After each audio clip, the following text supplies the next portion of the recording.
2021년 1월 22일 금요일에 하나님 앞에 드리겠습니다. 다 같이 찬송 부르도록 하겠습니다.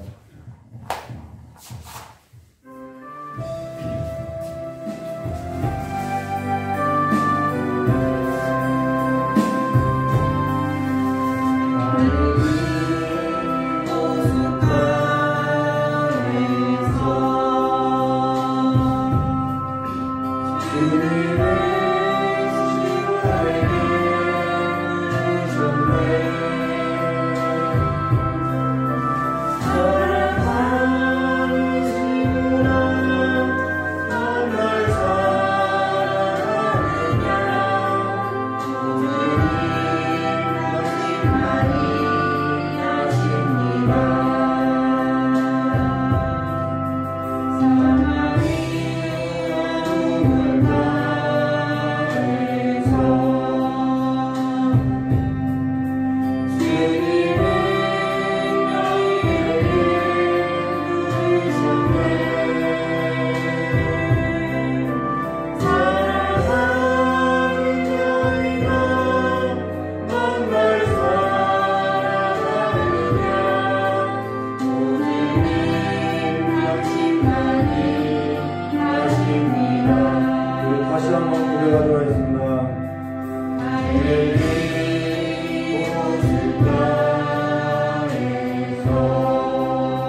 참 좋으신 하나님 아버지, 오늘도 이 예배 가운데 우리를 부르셨사오니 우리가 하나님의 말씀을 듣고 하나님의 그 말씀 따라서 살아갈 수 있는 귀한 삶이 될 수 있도록 이 시간에 복을 내려주시옵고, 하나님께서 우리에게 명하신 그 삶을 따라서 살아가는 복된 삶이 될 수 있도록 이게 역사해 주시길 간절히 원하오며 기도하신 예수님의 이름으로 축복하며 기도드리옵나이다.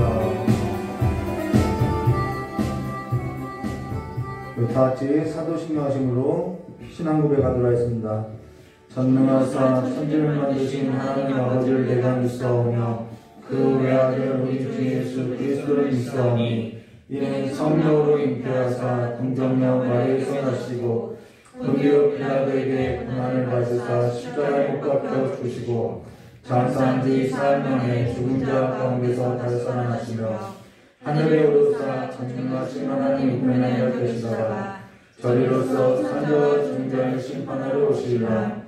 성령을 믿사오며 거룩한 공예와 성도와 서렸던 것과 죄를 사해 주신 것과 공의를 사는 것과 영원히 사는 것을 믿사옵나이다. 아멘. 우리 찬송 한 번 부르시며 하나님 말씀을 나누도록 하겠습니다.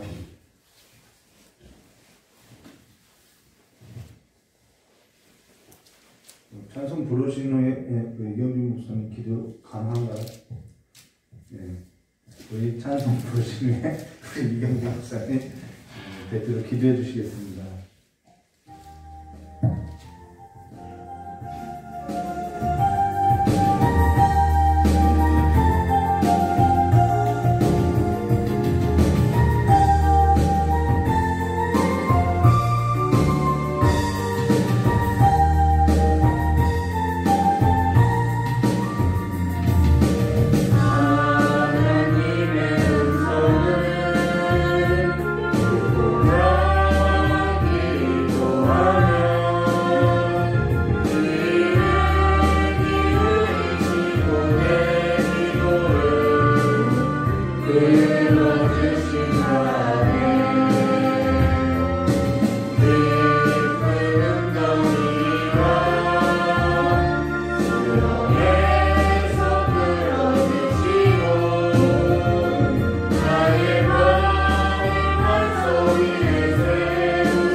기도하도록 하겠습니다.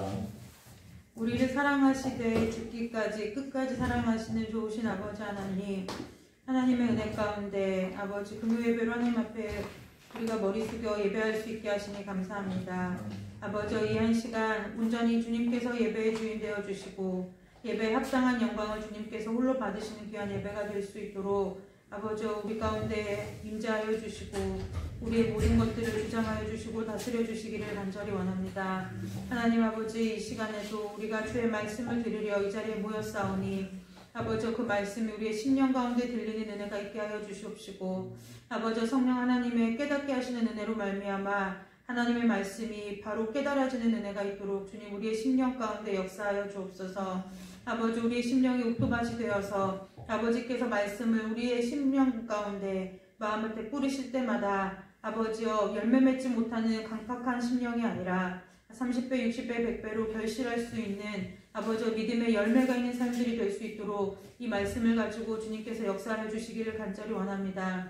찔림 받을 때 주님께서 깨닫게 하실 때 돌이키게 하시고 주 앞에 엎드려지는 순종할 수 있는 은혜도 허락하여 주셔서 우리가 주님 붙들고 살아나는 역사가 있도록 주님 이 시간 역사하여 주옵소서. 그 생명의 말씀을 대신 전할 우리 귀한 목사님 함께하여 주셔서 하나님의 생명의 말씀을 증거하기에 부족함이 없도록 먼저 그 안에 생명의 은혜를 허락하여 주시고 생명의 능력을 허락하여 주어서 아버지여 우리가 함께 하나님의 말씀을 생명으로 받을 수 있는 은혜가 있도록 주님 축복하여 주시기를 원합니다. 이 자리에 함께하지 못하고 있는 처소에서 온라인으로 예배하는 우리 시민의 교회 가족들이 있사오니 아버지여 저들의 처소마다 성전이 되게 하시고 저들의 심령이 교회되게 하셔서 아버지 앞에 영상으로 예배할 때에 마음을 추스르고 생각을 정돈하고 하나님 앞에 하나님만을 예배하며 하나님께 우리의 모든 것을 집중하여 드리는 귀한 은혜의 시간 될 수 있도록 동일한 은혜를 아버지여 그 가운데 내려주시기를 간절히 원하오며 거룩하고 존귀하신 예수 그리스도의 이름으로 감사하며 기도드리옵나이다.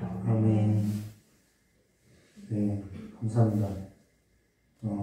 정말 하나님께 정말 무한한 감사와 영광을 드릴 수밖에 없는 것이 이렇게 기도를 설교를 작성하고 이렇게 기도를 감동하서 이렇게 기도를 부탁하면은 그 기도의 내용에 오늘 들어갈 설교 내용이 다 있더라는 거예요.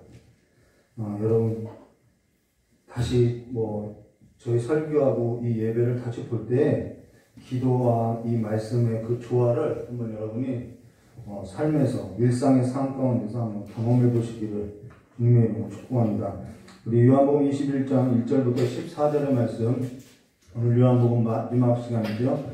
요한복음 21장 1절부터 14절의 말씀을 한 절 한 절 교도하도록 하겠습니다. 1절부터 제가 먼저 교도하도록 하겠습니다. 그 후에 예수께서 디베랴 호수에서 또 제자들에게 자기를 나타나셨으니 나타내신 일은 이러하니라. 시몬 베드로와 디두라는 토마와 갈릴리 가나안 사람 나다나엘과 제베데의 아들과 또 다른 제자들이 함께 있더니 시몬 베드로가 나는 물고기 잡으러 가노라 하니 그들이 우리도 함께 가겠다 하고 나가서 배에 올랐으나 그날 밤에 아무것도 잡지 못하였더니 바리새어 갈 때에 예수께서 바닷가에 서셨으나 제자들이 예수인 줄 알지 못하는지라. 예수께서 이르시되 얘들아 너에게 고기가 있느냐 대답하되 없나이다. 이르시되 그물을 배에 오른편에 던지라 그리하면 잡으리라 하시니 이에 던졌더니 물고기가 많아 그물을 들 수 없더라. 예수께서 사랑하시는 그 제자가 베드로에게 이르되 주님이시라 하니 시몬 베드로가 벗고 있다가 주님이라 하는 말을 듣고 겉옷을 두른 후에 바다로 뛰어내리더라. 다른 제자들은 육지에서 거리가 불과 한 50산쯤 되므로 작은 배를 타고 물고기 든 그물을 끌고 와서 육지에 올라보니 숯불이 있는데 그 위에 생선이 놓여있고 떡도 있더라. 예수께서 이르시되 지금 잡은 생선을 좀 가져오라 하시니 시몬 베드로가 올라가서 그물을 육지에 끌어올리니 가득히 찬 큰 물고기가 153마리라. 이같이 많으나 그물이 찢어지지 아니하였더라. 예수께서 이르시되 와서 조반을 먹으라 하시니 제자들이 주님이신 줄 아므로 당신이 누구냐 감히 묻는 자가 없더라. 예수께서 가셔서 떡을 가져다가 그들에게 주시고 생선도 그와 같이 하시니라. 함께 했습니다. 이것은 예수께서 죽은 자 가운데서 살아나신 후에 세 번째로 제자들에게 나타나신 것이라. 아멘. 자, 기도하도록 하겠습니다. 참 좋으신 하나님 아버지, 오늘 이 말씀이 디베랴 호수에 있던 제자들에 관한 이야기가 아니라 나의 이야기가 되게 해주시었고 우리의 이야기가 되게 해주셔서 이 예배 가운데 디베랴 호수에서 예수를 만나고 예수의 음성을 듣고 돌아가는 제자들의 삶으로서 살아갈 수 있도록 복을 허락하여 주시길 간절히 원하오며 겨우신 예수님의 이름으로 축복하며 기도드리옵나이다. 예, 오늘은 요한복음 21장 1절부터 14절의 말씀으로 디베랴 호수에서라는 제목으로 우리 함께 보도록 하겠습니다. 어제 저녁에 이제 설교를 작성하다가 소리엘 찬양을 이렇게 듣고 있었는데 문득 이런 생각이 들었어요. 사람이 재능이 있어도 그 재능을 하나님이 주셨는데 그 재능마저도 하나님께서 쓰셔야 한다는 것을 이렇게 깨닫게 됐다는 것입니다. 소리엘이라는 그 찬양 사역자가 음반을 내고 지금은 한 사람은 교수가 되어 있고 한 사람은 목사님이 되어 있는데요. 그들이 찬양을 잘 부르는, 노래를 잘하는 재능이 있어도 그것이 하나님께 쓰여지고 또 하나님 앞에 또 쓰여지기에 음반을 내고 또한 누군가의 제자로서 길러내기 위해서 교수가 되고 목사가 되는 그 삶에 있어서는 하나님께 자신들의 삶에 있어서 내어드림이 없었다고 하면 불가능한 일이라는 것이죠. 하나님께 자신들의 삶을 내어드리고 그 헌신된 삶에 있어서 하나님을 의지하면서 순종하였기 때문에 그들은 하나님께 그렇게 쓰임받았다는 것을 우리가 볼 수 있다는 것이죠. 사실 저의 큰매형이 이 소리엘 지명현 목사님과 같이 군 생활을 했다고 하는데 그때도 이 지명현 목사님이 신앙심이 좋았다고 하더라는 거예요. 그러면서 저희 큰매형이 말로만 나 교회 다녀라고 하는 그런 유사 기독교인이 아니라 진짜 예수 믿고 살아가는 사람이 저런 사람인가라는 생각이 들 정도로 그 지명현 목사님을 그 군대에서 조금 접했다라고 이야기하더라는 것입니다. 근데 솔직히 지금 이 말을 하는 것은요, 유사 기독교인들이 너무 많이 있다라는 것이죠. 저 사람이 목사인가, 저 사람이 장로인가, 저 사람이 권사인가, 저 사람이 집사인가, 저 사람이 신자인가 할 만큼 하나님께서 주신 그 삶에 있어서 세상의 신들에게 자신의 몸을 던지고 그리고 세상의 신들과 함께 음식을 나누어 먹는 신자들이 우리 주변에 너무 많이 있다는 것이죠. 구원을 받지 못한 사람도 예배당 나올 수 있고요, 세례를 받을 수 있고요, 예배당에 출석할 수 있고요, 직분을 받고 살아갈 수 있다는 것입니다. 그렇기 때문에 예배당에 나왔다고 해서 구원받은 자이고 세례를 받았다고 해서 구원받은 자이고 직분을 받았다고 해서 구원자라고 할 수 있느냐? 그럴 수 없다는 것이죠. 그럴 수도 있고 그렇지 않을 수도 있다는 것입니다. 구원받은 자가 예배당 나오고 세례를 받고 교회를 출석하며 하나님 앞에 헌신된 삶을 사는 것은 맞지만은 예배당에 나오고 세례를 받고 교회 출석하고 봉사를 하고 헌신한다고 해서 그 사람이 구원받은 자라고 할 수 있느냐? 그럴 수도 있고 아닐 수도 있다는 것입니다. 세상의 신들을 사랑하고 세상의 신들과 같이 음식을 나누면서 얼마든지 예배당에 나오고 세례를 받고 직분을 받고 그래서 사람들 보기에 신앙이 좋은 사람처럼 보일 수 있다는 것이죠. 근데 그가 정작 그의 삶에 있어서는 하나님을 사랑하고 하나님께 자신의 몸을 드리고 사느냐? 그거는 또 다른 문제라는 것입니다. 앞서 소리엘 찬양 사역자를 언급했듯이 그들이 하나님을 사랑하기 때문에, 근데 먼저 하나님께서 그들을 사랑하셨기 때문에, 또한 그들 또한 하나님을 사랑했기 때문에 그들이 하나님께 드려진 헌신된 삶이 있었음을 말해줬다는 것이죠. 우리가 시민노기의 성도님들은 지금 로마서를 필사했는데 로마서는 크게 세 부분으로 되어 있죠. 첫 번째가 뭐냐면은 그리스도의 복음이 뭐냐라는 거죠. 그 그리스도의 복음이라는 것은 그 하나님께서 그 죄인된 우리를 어떻게 사랑하셨는지에 관해서 내용이 바로 그리스도의 복음이라는 것입니다. 그래서 그 그리스도의 복음에 대해서 말하고 두 번째는 복음을 들었다고 하면은 그 복음을 들은 사람들은 과연 어떻게 살아야 하느냐. 그래서 로마서 12장에 몸을 드리는 것을 말해줬다는 것입니다. 몸을 드리지 않으면은 그것은 그냥 그리스도의 복음을 듣기만 했다라는 것이죠. 그래서 로마서 11장까지는 복음이 무엇인지 말하고 12장부터는 몸을 드리는 것이 복음을 들었다고 하면 몸을 드려야 하고 셋째는 그 몸을 드린 삶은 어디에 소속되어야 하냐면은 교회에 소속되어 있어야 할 것을 말해줬다는 것입니다. 이것이 바로 그리스도의 복음 안에서 살아가는 삶이라는 거죠. 그리스도의 복음을 듣기는 들었는데 자기 몸을 하나님 앞에 드려지는 그 영적 예배의 삶이 없다고 하면은, 또한 교회 공동체에서 그 거룩한 공교회를 믿고 성도의 교제를 믿고 살아가는 그 신앙이 없다고 하면은, 우리는 그리스도의 복음을 그냥 아는 삶으로서 듣기만 한 삶임을 말해주고 있다는 것이죠.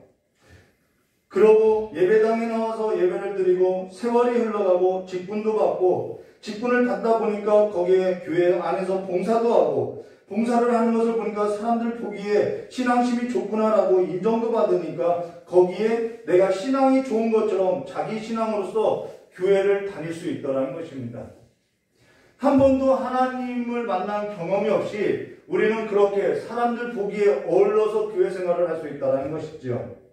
이것이 바로 성경에서 말하는 일회성 신자이고 유사 기독교인이라고 말을 한다는 것이죠. 그렇게 예배당 안에는 구원받은 자와 구원받지 못한 자가 섞여 있다는 것입니다.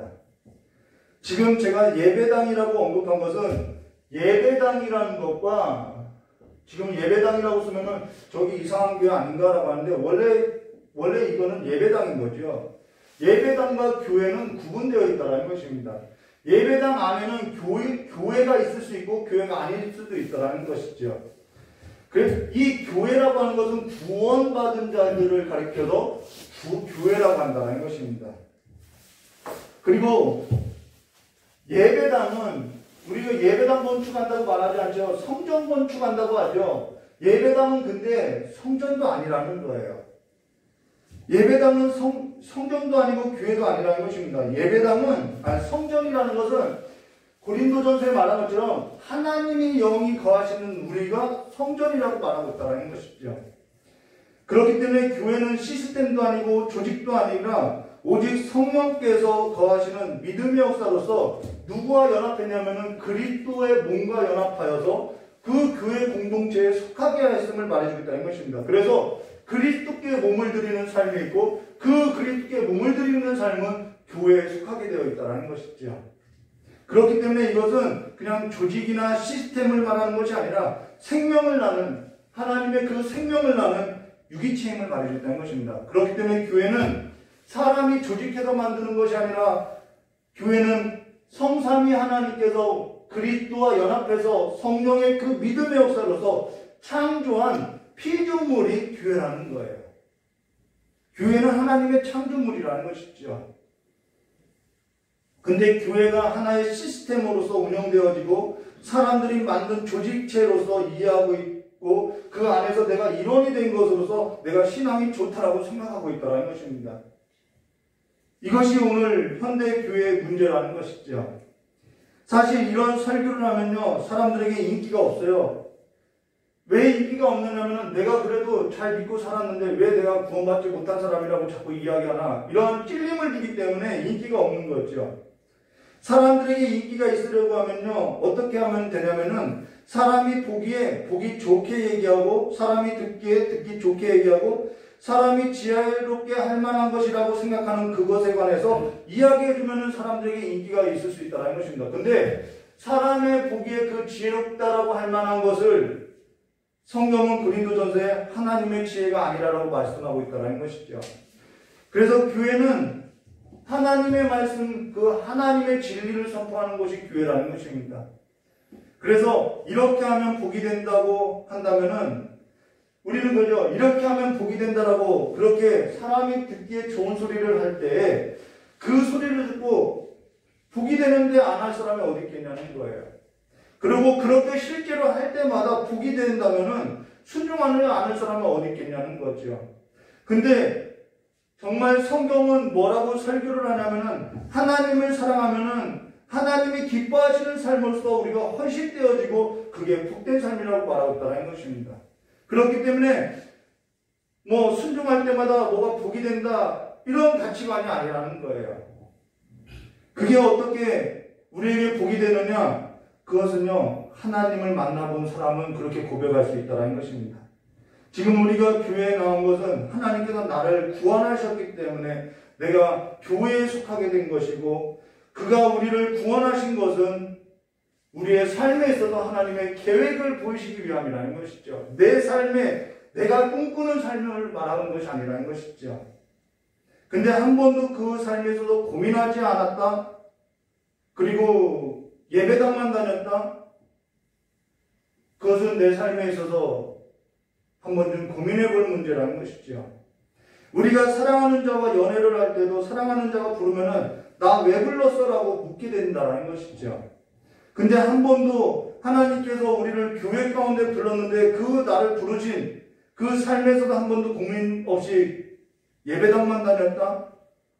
그리고 예배가 마치면은 내 삶에 있어서 나를 사랑하듯이 살아갔다?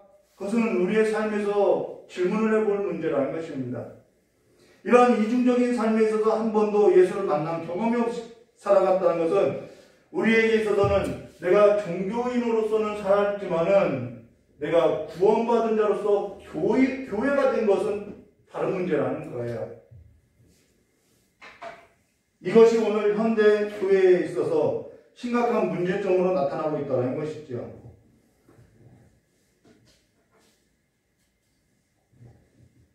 그래서 예수님을 만난 경험이 없기 때문에 오늘 내가 예수님과 어떠한 삶을 나눴는지 그 이야기가 없더라는 것입니다. 내가 예수님을 만났으면 오늘 내 삶 가운데 그 예수님을 만난 이야기가 있어야 하는데 그 예수님을 만난 이야기가 오히려 나를 불편하게 하고 있더라는 것이죠. 자기 얘기밖에 없다라는 것이죠. 자기밖에 없다라는 것은 자기를 사랑하는 삶으로서 자신을 사랑하는 그 삶에 있어서 자랑을 하는 것으로 하나님을 만난 그 삶의 경험이 없기 때문에 하나님을 자랑할 수도 없고 하나님을 알 수도 없는 것으로서 자신의 삶에 있어서는 자신이 사랑한 그 삶을 자랑하게 되었음을 말해줬다는 것입니다. 오늘 우리가 요한복음을 마치게 되는데요. 이 베드로에게 질문한 이 세 가지 질문은 우리가 다음에 시간이 있으면 보도록 하고요. 우리가 예수님께서 베드로에게 던졌던 요한의 아들 시몬아 내가 나를 사랑하느냐라는 이 질문에 있어서는 우리는 답을 얻고 살아야 한다는 것입니다. 그러면은 요한복음 21장 1절 말씀 보시면요. 그 후에 예수께서 디베랴 호수에서 또 제자에게 자기를 나타내셨으니 나타내신 일은 이러하니라라는 것으로서 제자들에게 이렇게 나타내신 일은 처음이 아니라는 것입니다. 벌써 세 번째라는 거예요. 14절 말씀 보시면 이렇게 말씀하셨죠. 이것은 예수께서 죽은 자 가운데서 살아나신 후에 세 번째로 제자들에게 나타나신 것이라 라는 것으로 세 번째 나타났음을 말해주는 것입니다. 첫 번째는 언제 나타났느냐? 기억하지 못하겠지만은 요한복음 20장 19절과 23절에 안식구 첫날 저녁에 유대인들이 두려워서 한 곳에 모여서 문을 닫고 있는데 그들 가운데 예수님이 나타나서 너에게 평강이 있을지어다 라고 하면서 그들에게 숨을 내쉬면서 무엇을 받으라? 성령을 받으라 라고 숨을 내주셨다는 것이죠. 그리고 두 번째 나타나신 것은 여드레가 지나서 요한복음 20장 24절과 29절로 여드레가 지나서 제자들이 다시 한 곳에 모였는데 그때는 전에 그 도마가 없었는데 이번에는 도마가 있을 때 나타나셨다는 것입니다. 그때 도마가 이런 고백을 하죠. 주는 하나님이십니다. 나의 주 하나십니다. 라고 고백도 했다는 것입니다. 이게 중요해요. 성령도 받았고 이들은 지금 고백도 있다는 것이죠. 근데 예수님이 또 세 번째로 나타나셨다는 것입니다. 성령도 받고 고백도 있는데 그런데 이들의 삶에는 뭔가 없더라는 거죠. 이게 지금 우리의 모습과 같다라는 것입니다. 자, 그러면요, 오늘 세 번째로 나타난 지금 이 장소는 디베랴 호수를 말하는데 이게 지금 갈릴리를 말하는데요. 근데 거기에 누가 있었느냐? 제자들이 있는데요. 2절 말씀 보시면은 7명이 나와요. 보면요, 시몬 베드로, 참 우리에게 익숙한 인물이죠. 두 번째 디두모라 하는 도마, 이 사람도 익숙하지요. 갈릴리 가나 사람 나다니엘과 세베대의 아들들, 이 두 아들을 말하는 거죠. 또 다른 제자 둘이 함께 있더라라는 것에서 총 7명이 있다는 것입니다. 일곱이라는 수가 중요해요. 사도 요한에게는요. 이 일곱이라는 수는 완전수로서 사도 요한은 일곱 교회를 말하고 있다는 것이죠. 일곱 교회의 수로도 일곱이라고 말하는 것으로서 이게 사도 요한의 오랜 인식이라는 것입니다. 근데 첫 번째 시몬 베드로, 그러고 디두무라 하는 도마, 그다음 나사렛에서 무슨 선한 것이 나겠느냐라고 했던 갈릴리 가나 사람 나다니엘이죠. 이 세 사람이 있고요. 그 다음 세베대 아들들로 야고보와 요한을 말하는데 그의 어머니가 누구냐면 살로메라는 거예요. 그의 어머니는 살로메로 예수님의 어머니와 자매인 것으로서 둘이 자매지간이죠. 근데 그 살로메가 이 세베대의 아들들에게 뭐라고 얘기했냐면은, 예수님에게 뭐라고 했냐면, 예수께서 주의 영광 중에 있을 때 하나는 우편에 하나는 좌편에 함께 해달라고 그 자리를 요구했던 분이 바로 이 살로메라는 것이죠. 그렇게 해서 지금 5명인데, 그러고 나서 또 이름이 언급되죠. 또 다른 제자 둘이 함께 했더라라고 한 것으로서 지금 7명 중에 5명의 이름은 있는데 2명의 이름이 없다라는 것입니다. 그리고 이것은 완전한 교회를 말해주고 있다는 거예요. 이 수는요. 그러면은 지금 사도 요한이 무엇을 말하고자 하냐면요. 이 둘이라는 숫자는 증인의 수라는 거죠.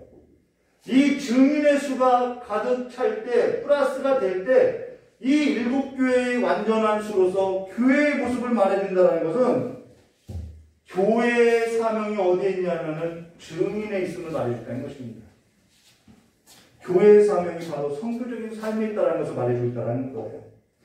근데 지금 무명으로서 언급하는 것은 무슨 이유냐면은 이 또 다른 제자라는 이 또 다른 2명의 제자라는 것은 누구를 말하냐면은 바로 저와 여러분을 말해주고 있다는 것이죠. 그리고 앞으로 모든 구원받은 교회들 그 증인들의 삶을 말해주고 있다는 것입니다. 그게 교회라는 거예요. 여기서 또 다른 제자 안에 저의 이름이 들어가 있고 저와 여러분의 이름이 들어가 있다는 것입니다. 그리고 이 영상을 보고 있는 성도님들의 이름이 들어가 있다는 거예요. 우리가 바로 교회임을 이와 같이 표현하고 있다는 것이죠. 하나님께서는 우리를 교회로 부르셨고요. 우리를 구원하신 것은요. 하나님께서 하나님의 일을 선포하게 하기 위해서 우리를 부르셨다는 것이죠. 그러면서 우리의 삶이라는 것은 늘 어디에 있냐면은 우리의 일상 가운데 있고 우리의 현장 가운데 있다는 것입니다. 지금 우리가 디베랴 호숫가에 서 있는 삶이라는 거예요. 하나님의 부름을 받은 삶임을 말해주고 있다는 것이죠.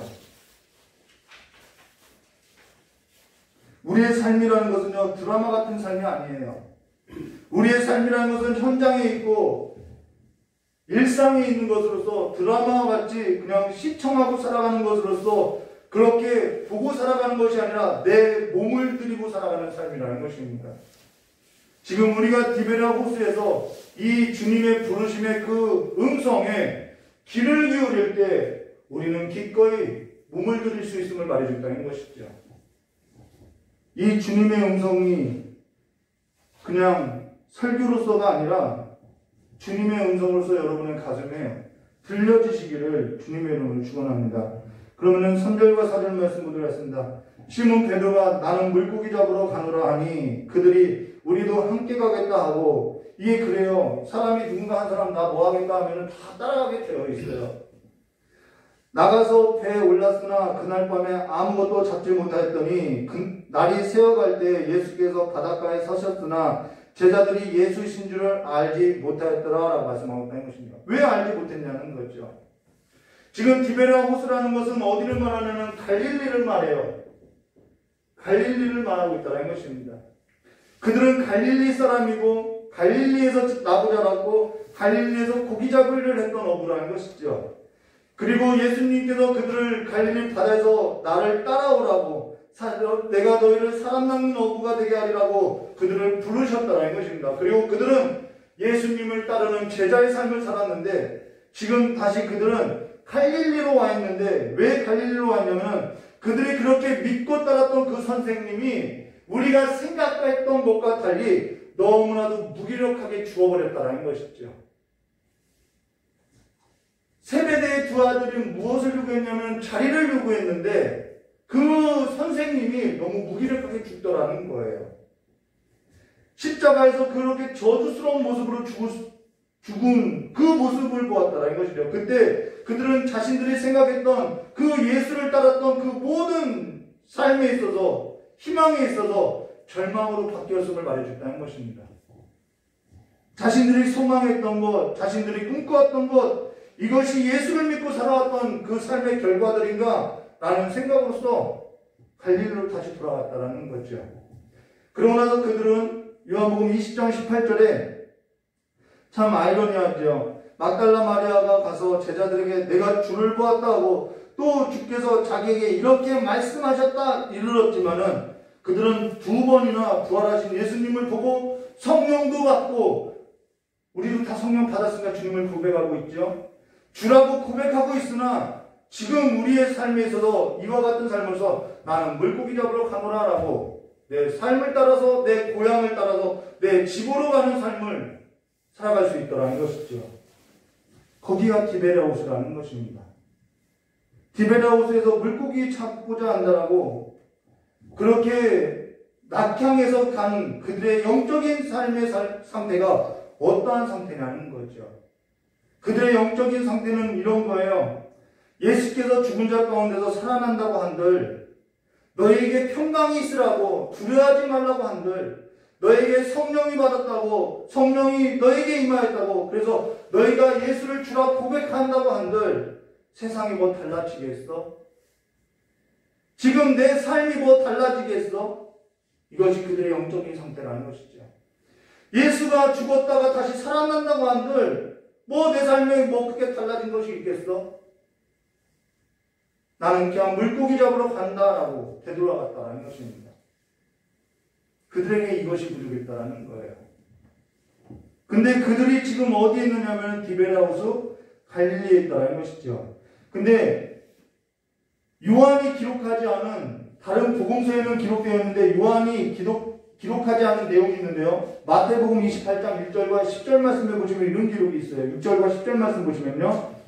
그가 여기 계시지 않고 천사가 한 말이죠. 그가 말씀하신 대로 살아났느니라. 와서 그가 누우셨던 곳을 보라. 한 후에 또 빨리 가서 그의 제자들에게 이르되, 이건 마리아를 말하는 거죠. 그가 죽은 자 가운데서 살아나셨고 너희보다 먼저 갈릴리로 가시나니 거기서 너희가 배우리라 하라. 보라, 내가 너희에게 일렀으리라 하거늘 그 여자들이 무서움과 큰 기쁨으로 복합적인 마음이죠. 빨리 무덤에 떠나 제자들에게 알리려고 다른 밖을 알세. 예수께서 그들을 만나 이르시되 평안하냐 하시거늘 여자들이 나아가 그 발을 붙잡고 경배하니 이에 예수께서 이르시되 무서워하지 말라. 가서 내 형제들에게, 여기서 예수님께서 제자들에게 내 형제라고 말하고 있어요.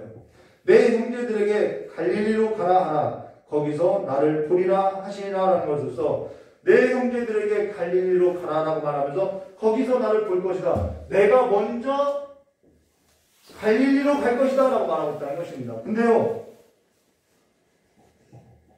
예수님이 먼저 갈릴리로 와 있지 않아요. 제자들이 고기 잡으러 갈릴리나 가자, 고향으로 가자 하고선 제자들이 먼저 와 있다는 것이죠. 성경이 지금 앞뒤가 안 맞아요. 근데 여기에는 예수님의 관점과 제자들의 관점이 다르다는 것입니다. 어떤 이유에서든지 예수를 믿고 예수를 따른다고 했던 삶에 있어서 그들은 좌절했고 실패했고, 그리고 예수를 믿고 사는 것이 이런 것인가? 그가 죽었다가 다시 살아난다고 한들 내 삶에 무슨 소용이 있겠어? 라고 하면서 절망 가운데 들어갔지만은 예수님은 그 삶의 자리에 와 계셨고 먼저 있었고 그들의 삶을 기다리고 있었고 그들의 삶을 부르시고 있었고 그들의 삶을 찾고 있었음을 말해준다는 것입니다. 우리의 삶에 그 삶의 경험이 있어야 한다는 거예요. 예수를 만난 경험이 내 가슴 깊은 곳에 새겨져야 할 것을 말해준다는 것입니다. 근데 요한복음을 보면은 제자들이 먼저 갈릴리로 와 있죠. 근데 다른 복음서를 보면은 예수님께서 내가 먼저 갈릴리로 갈 것이라고 말을 했고요. 갈릴리에서 나를 볼 거라고 말하고 있다는 것입니다. 여기는 두 가지 이중적인 의미가 있는데요. 우리가 그것을 이제 결론에 가서 보도록 하겠습니다. 근데 지금 요한은 제자들이 먼저 갈릴리에 왔고 그들의 절망의 모습으로서 그들은 갈릴리에 와 있다는 것입니다. 그러나 이들이 먼저 갈릴리에 왔던 것과 예수님께서 먼저 갈릴리로 와 계신 것과는 전혀 다른 삶이라는 거예요. 예수님께서 그럼 먼저 내가 갈릴리로 가겠다라는 뜻과 이 제자들이 나타난 것과는 어떠한 관계가 있는지 우리가 보야겠죠. 예수님께서 말한 그 갈릴리하고 이 제자들이 말한 갈릴리하고 그 내용은 다르고요. 먼저라는 이 내용도 이 제자들은 시간의 개념으로 이해하고 장소의 개념으로 이해하겠는데 예수님께서는 먼저 갈릴리라는 이 모든 의미를 의미적 의미로서 해석했다는 것입니다. 그러면 예수님께서 갈릴리라는 것은 어떠한 갈릴리를 말하냐? 이사야 선지자가 예언한 글로서 갈릴리라는 거예요. 그래서 마태복음 4장 12절과 16절에 이렇게 말씀하죠. 예수께서 요한이 잡히셨음을 들으시고 갈릴리로 물러나셨다가 나사렛을 떠나 수불론과 납달리 지변 해변에 있는 가버나움에 가서 사시니 이는 선지자 이사야를 통하여 하신 말씀을 이루려 하십니다. 일러스되 수불론 땅과 납달리 땅과 요단강 저편 해변의 길과 이방의 갈릴리여 흑암에 앉은 백성이 큰 빛을 보았고 사망의 땅과 그늘에 앉은 자들에게 빛이 비쳤도다 하였도다라는 것으로 예수님의 그 갈릴리는 흑암에 앉은 백성, 사망의 땅, 그늘에 앉은 자들이 갈릴리라는 거죠. 그래서 그 제자들이 예수 믿고 사는 것이 이런 것인가? 라고 그 절망했던 그 삶의 흑암의 자리, 사망의 자리, 그 죽었다가 다시 살아난들 내가 무슨 유익이 있을까라고 한 그 어둠의 자리, 그늘의 자리에 예수님은 먼저 와 계심을 말해줬다는 것이죠. 그 중에 나사렛이라는 동네는 갈릴리에서도 가장 지독하게 어렵고 어둡고 보잘것없는 곳이 나사렛 것으로서 나사렛에서 무슨 선한 것이 날 수 있느냐라고까지 했던 것으로서 마태복음 2장 22절과 23절에 그러나 아킬레오와 그의 아버지 헤롯이 이에 유대 임금이 됨을 듣고 거기로부터 가기를 무서워하더니 꿈에 지시함을 받아 갈릴리 지방으로 떠나가 나사렛이라는 동네에 가서 사니 이는 선지자로 하신 말씀에 나사렛 사람이라 칭하리라 하심을 이루려 함이더라라는 것으로서 여기서 선지자들이라는 것은 단수를 말하는 것이 아니라 여러 선지자들이 증언한 그 나사렛 사람이라 칭함을 받겠다라는 거예요. 성경 근데 어디에도 보아도 나사렛이라고 칭함을 받으라는 이런 성경 구절이 없죠. 근데 이 말은 나사렛이라는 개념은 동네를 말하는 것이 아니라 가장 보잘것없는 그 연한 가지라는 뜻이라는 것입니다. 그렇게 예수님은 선지자들의 증언을 따라서 보잘것없는 모습으로 가장 낮고 천한 모습으로 오셨기 때문에 그들이 부활하신 주님을 보아도 뭐했더라는 건 예수신 줄 몰랐더라라는 것이죠. 그렇게 무기력한 예수가 다시 살아난다고 한들 내 삶에 무엇이 달라지겠어? 예수신 줄 몰랐다는 것입니다. 그것이 흑암에 앉은 백성이고 사망의 땅에서 그늘진 곳에서 살아가는 삶으로서 살아가는 삶을 말하는데 거기에 주님께서 먼저 우리를 만나주시기 위해서 찾아오셨다는 것입니다. 자기의 삶에 있어서 자기의 고향으로서 자기의 그 옛터로서 옛삶으로서 자기 집으로서 발길을 돌린 그 삶에 예수님은 그 삶의 끝자락에 우리를 기다리고 계시다는 것이죠. 그들의 가치와 예수님의 가치는 삶의 가치가 달랐음을 보여주고 있다는 것입니다. 지금 그 예수를 만난 삶의 경험이 있다고 하면은 우리는 우리의 삶의 가치를 예수께 두고 살아갈 수밖에 없다는 거죠. 그 예수는 밤에 아무것도 잡지 못하는 흑암과 사망의 땅과 그늘에 앉아있는 우리에게 바로 나에게 다가오신 하나님이심을 말해줬다는 것입니다. 저와 여러분의 삶에 이 경험이 있어야 한다는 거죠. 그래야만 그분의 사랑 가운데 우리는 그분께 삶을 드리고 살아갈 수 있음을 말해줬다는 것입니다. 그래서 5절 말씀에 이렇게 말씀하고 있죠. 예수께서 이르시되 얘들아 너희에게 고기가 있느냐? 이 따뜻한 음성이 이거는 뭘로 설명할 수가 없어요. 저 여러분이 이 따뜻한 하나님의 음성에 있어서 가슴이 마주하는 경험이 있지 않으면은 이것은 알 수 없는 음성이라는 것입니다. 그렇기 때문에 오늘 이 제자들이 뭐라고 이야기하냐면은 대답하되 없나이다 라고 고백하는 것을 볼 수 있죠. 지금 내 삶에 아무것도 없나이다라는 고백을 하고 있다는 것입니다. 지금 내 손에 아무것도 없나이다라고 하는 것이 지금 이들의 삶의 모습으로서 이들의 삶의 모습이 뭐냐면 어둠 가운데 있고 절망 가운데 있다는 거예요. 그것이 갈릴리라는 거죠. 그 삶의 자리에 예수님께서 오셨다는 것입니다. 그러고 나서 6절에 이렇게 말씀하시죠. 이르시되 그물을 배 오른편에 던지라 그리하면 잡으리라 하시니 이에 던졌더니 물고기가 많아 그물을 들 수 없었더라. 이 일에 있어서는 왜 이렇게 명했는지는 해석할 수는 있어요. 그러나 굳이 해석할 필요가 없는 것 같아요. 이거보다 더 중요한 것이 7절과 8절로서요. 예수께서 사랑하시는 그 제자가 베드로에게 이르되 주님이시라 하니 시몬 베드로가 걷고 있다가 주님이라 하는 말을 듣고 겉옷을 두른 후에 바다로 뛰어내리더라. 다른 제자들은 육지에서 거리가 불과 한 50칸쯤 되므로 작은 배를 타고 물고기 든 그물을 끌고 와서 육지에 올라와 보니 숯불이 있는데 그 위에 생선이 놓였고 떡도 있더라. 저는 이 베드로의 천방지축인 이 삶의 모습이 오히려 더는 인간적이라고 보여요. 그냥 좋은 거죠. 근데 여기에 숯불이 피어져 있고 거기에 생선과 떡도 있더라라고 말씀하셨죠. 여러분, 베드로가 배반했던 장소가 어디냐면 이 숯불이라는 것입니다. 숯불을 쬐고 있을 때 꼬마 여자아이가 너도 그 사람이지 그 탕이지 했을 때 저주했던 자리가 바로 이 숯불이라는 거예요. 스승의 배반을 했던 고통이 있는 자리가 숯불인데 예수님께서 숯불을 의도적으로 피워놓고 있었다는 것을 보여주고 있다는 것이죠. 그 삶에서 뼈마디가 쑤시고 고통과 수치와 부끄러움으로서 고개를 들 수 없고 눈물이 있는 자리가 바로 이 숯불의 자리임을 말해줬다는 것입니다.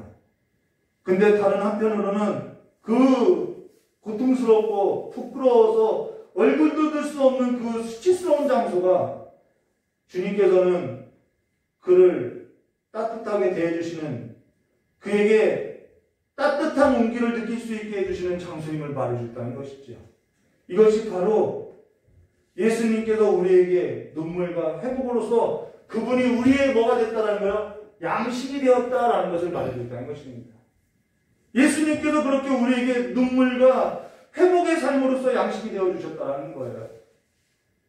그 예수를 내가 먹어본 경험, 그 예수를 맛본 경험, 그 예수를 나의 삶에서 이제는 양식으로 삼고 살아가는 삶의 경험, 이것이 있냐는 것이죠. 그러면서 10절과 13절에 이렇게 말씀하셨죠. 예수께서 이르시되 지금 잡은 생선을 좀 가져오라 하시니 시몬 베드로가 올라가서 그물을 육지로 끌어올리는데 가득히 찬 물고기를 153마리가 이같이 많으나 그물이 찢어지지 않았더라. 우리 너무 기적만 보지 마시고 예수님과 이 만남을 좀 사모하시기를 주님의 이름으로 축원합니다. 예수께서 이르시되 와서 조반을 먹으라 하시니 제자들이 주님이신 줄 아는 고로 이제는 여러분 앞에서 이 요한복음의 주제가 이제 나오죠. 요한복음의 주제가 뭐냐면 표적이에요. 7가지 표적이에요. 근데 그 표적이 뭐냐면은 예수가 누구이냐는 거예요. 근데 이제는 이들이 와서 조반을 먹으라 하시니 제자들이 주님이신 줄 아는 고로 당신이 누구냐라고 감히 묻는 자가 없다라고 말하고 있다는 것입니다. 이게 뭐냐면은 영광이라는 것입니다. 주님을 알아보는 것이 영광이라는 거예요. 예수께서 가셔서 떡을 가져다가 그들에게 주시고 생선도 그와 같이 하시냐라고 한 것에서 이제는 우리의 삶에 있어서 양식이 되어주신 것으로서 우리 또한 그 생명의 양식을 먹은 자로서 어떻게 살아가느냐. 기베자 호수에서 오병이어의 기적을 베푼 것처럼 주님의 생명을 나누는 삶이 되어야 할 것을 말해주는 것입니다. 그것이 선교적인 삶이고 그것이 우리를 부르신 하나님의 목적이라는 거죠. 지금 우리가 예배당에 나온 것은 우리가 교회이기 때문에 우리가 구원받은 자이기 때문에 우리가 그 예수로 말미암아 생명 삼고 살아가는 삶이기 때문에 우리를 예배당으로 불러주셨다는 거예요. 교회로서 불러주셨다는 거죠. 그 교회의 사명은 선교적인 삶을 말하는 것으로서 선교라는 것은 흑암의 사망의 땅에 그늘진 곳에 절망과 좌절로서 부끄러움으로 갖고 수치를 겪고 저주스러운 삶으로서 고개를 들 수 없는 그들의 삶에서 먼저 갈릴리로 가셨던 그 주님의 눈물과 회복의 양식을 가지고 살아가는 삶을 선교라고 말하고 있다는 것입니다.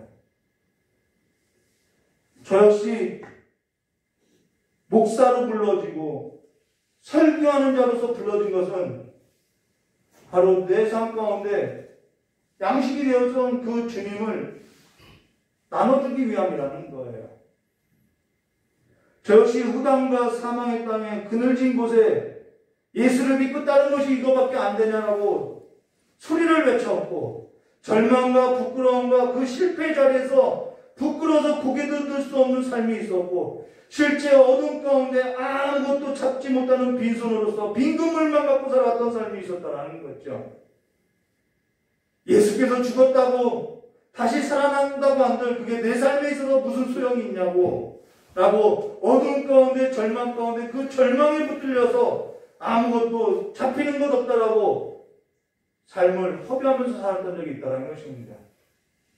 거기서 주님께서 일으켜 주셨다는 거예요. 근데 지금 그러한 저의 삶에 있어서 내가 예수를 믿었다고 말할 수 있느냐? 그럴 수 없겠다라는 것이죠. 주님이 먼저 찾아와 주셨고, 주님이 갈릴리에 앉아있는 저의 삶에 있어서 기다려 주셨고, 그 눈물과 회복의 양식이 되어 주셨던 것으로서 저의 삶에 친히 주님께서 양식이 되어 주셔서 조반을 먹게 해 주셨다는 것입니다.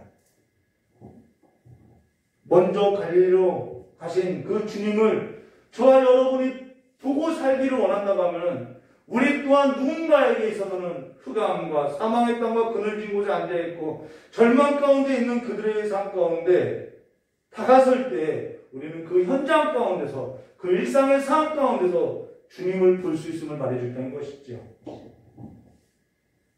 근데 지금 그렇게 생명을 나누는 삶으로서 사람들은 살아가는 것에 이해 못하죠. 왜 저렇게 살아?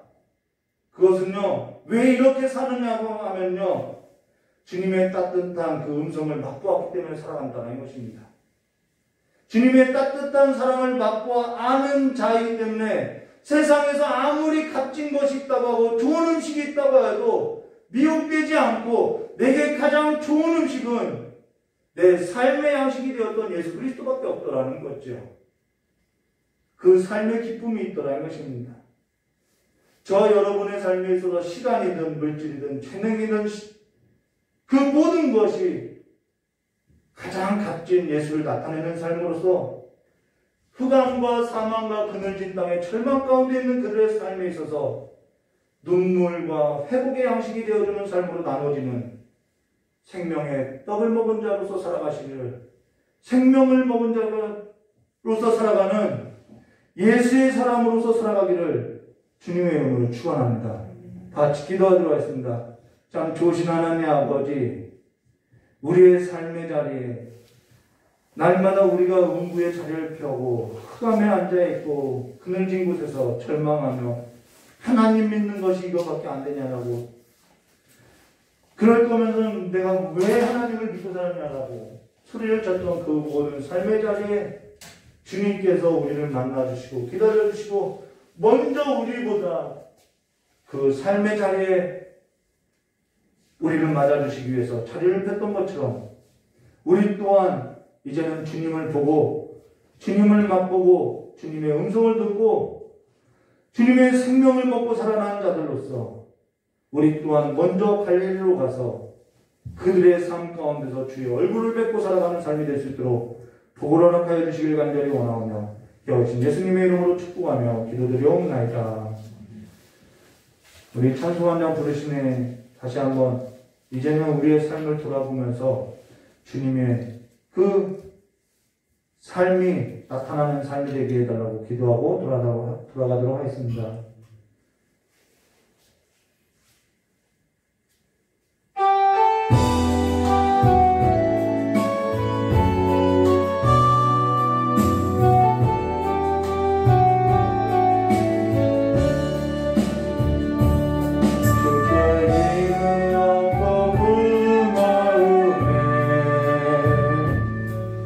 시온의 외로가 있네 그대는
힘을 얻고 그 마음에 시온의 내로가 있는 그에는 하나님의 축복의 사랑이요 주님 그대를 너무 기뻐하시죠. 주의 집에 거하기를 사모하고 주를 항상 찬송하는 그대는 하나님의 축복의 사람이요 주님 그대를 너무 사랑하시죠. 그대 헌신은 아름다운 찬송 그대 헌신은 명예로운 기도 그대 마음은 어디에서라도 주님의 이름을 가진 거예요. 저 여러분의 가슴에 마음에 시온의 대로가 있어도 날마다 왕을 부르는 소리가 있고 왕의 행보가 있는 그런 삶으로서 주님의 축복의 통로로서 날마다 살아가는 삶이 되게 해달라고 이 시간에 정한 기도하고 돌아가겠습니다.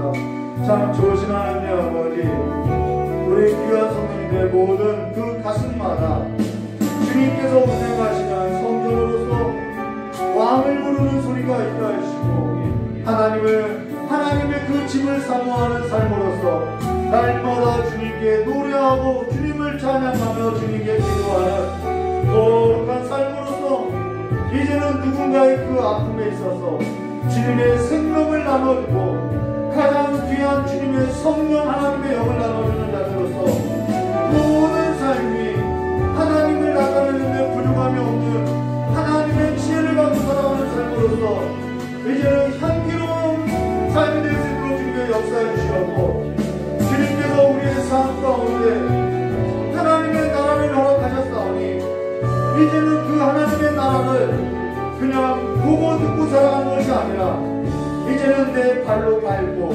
내가 그 하나님과 함께 살아가는 삶의 경험으로서 하나님의 나라를 지니 이 땅에서 유업으로 얻는 자들로서 하나님의 그 삶 안에서 살아가는 삶으로서 충만하게 하여 주시기를. 그래서 날마다 주님께로 우리 마음 가운데 들려주는 강하고 담대하라 돌아가지 말라라고 하는 그 주님의 음성이 주님의 평강이 우리의 마음 가운데 다시 한번 우리의 삶 깊은 곳에 우리의 일상의 삶 가운데 가득 넘칠 수 있도록 주님의 역사해 주시기 간절히 원합니다.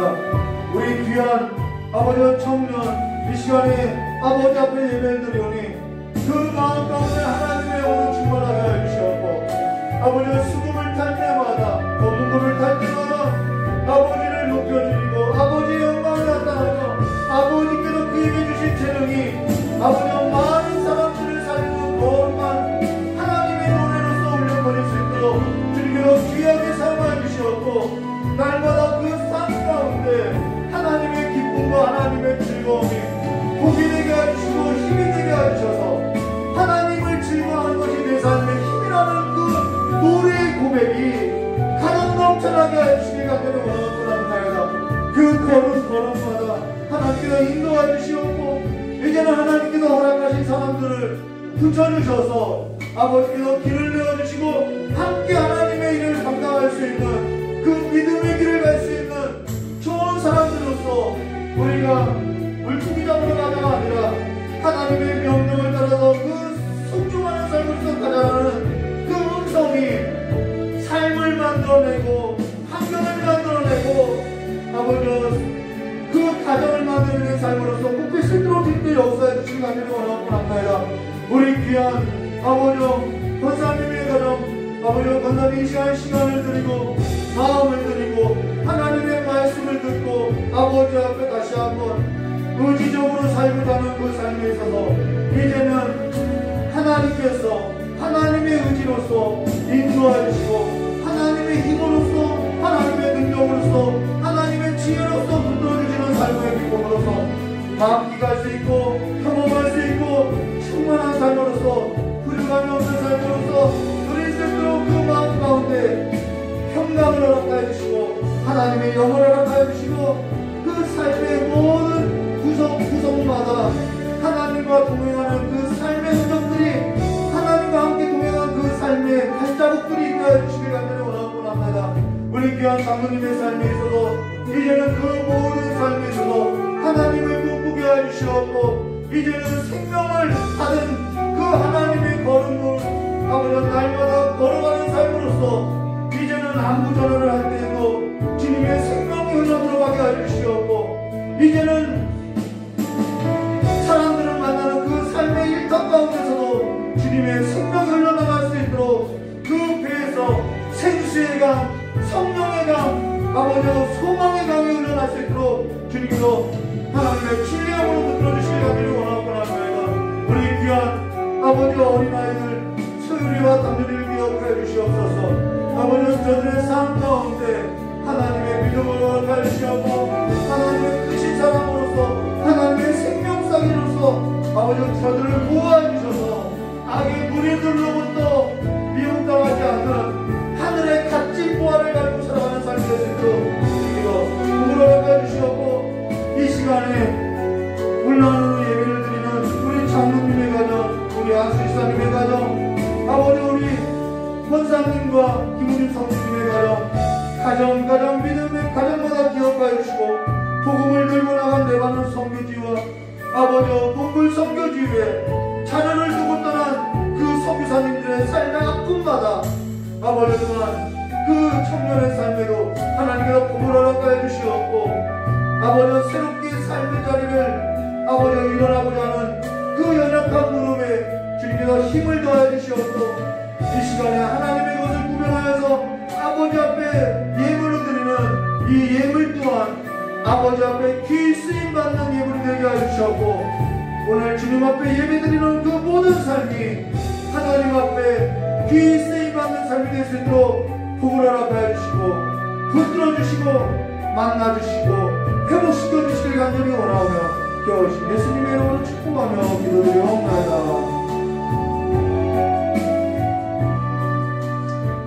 우리 주기도문으로 금요일을 마치도록 하겠습니다. 하늘에 계신 우리 아버지여 이름이 거룩히 여김을 받으시며 나라의 임하옵시며 뜻이 하늘에서 이루어진 것 같이 땅에서도 이루어지이다. 오늘 우리에게 용할 양식을 주옵시고 우리가 우리의 죄진자를 사하신 것 같이 우리 죄를 사하여 주옵시고 우리를 시험에 들게 하지 마옵시며 다만 악에서 구하옵소서. 대개의 나라와 권세 영광이 아버지께 영원히 싸움나이다. 아멘. 우리 하나님께 영광을 받습니다. 감사합니다.